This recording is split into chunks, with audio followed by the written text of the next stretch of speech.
என்ன நரம்புகளை செயலிழக்க செய்யக்கூடிய ஆயுதத்தை வந்து ஈராக் வந்து தயாரிக்கிறது அப்படின்னு 2003 ஜார்ஜ் புஷ் சொன்னாரு. அதை அமெரிக்க மக்களும் நம்பினாங்க. ஏன்னா 2001 இரட்டை கோபுர தாக்குதல் முடிந்த அந்த ஒரு வேதனையோடு இருந்த அமெரிக்க மக்களுக்கு ஜார்ஜ் புஷ் ஈராக்குக்கு எதிராக செய்த இந்த பொய் பரப்புரைகள் நீங்கள் குறிப்பிட்டதை போல அந்த நாட்டு மக்களை சதாம் ஹுசேன் கொடுமைப்படுத்துகிறார்.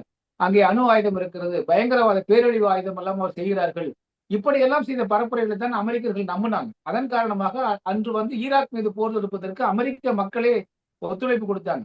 11 ஆண்டுகள் அங்க போய் இருந்த அமெரிக்க ராணுவம் ஒரு துரும்பை கூட கண்டுபிடிக்க முடியல. ஒரு அணு ஆயுதம் தொடர்பான ஆயுதங்களையோ அல்லது ஆயுதம் தயாரிப்பதற்கு செறிவூட்டப்பட்ட அல்ல செறிவூட்டப்படக்கூடிய கருவிகளை கூட அவங்க கண்டுபிடிக்கல. எந்த ஒரு பேரழிவு ஆயத்தையும் கண்டுபிடிக்கல. ஆக அது பொய் என்று ஒட்டுமொத்த உலகமே அறிந்த போதுதான் நமக்கு பெரிய அதிர்ச்சி ஆகுது.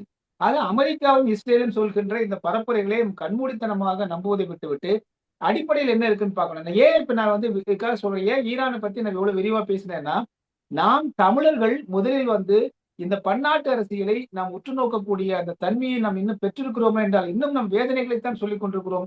இன்னும் நம்ம வந்து உலக அளவுல வந்து நம்முடைய கடந்த காலத்தை பற்றி தான் பேசிக்கிட்டு இருக்கோமே தவிர, இன்னும் பன்னாட்டு அளவில் நம்ம என்ன லாபி பண்ணியிருக்கோம்.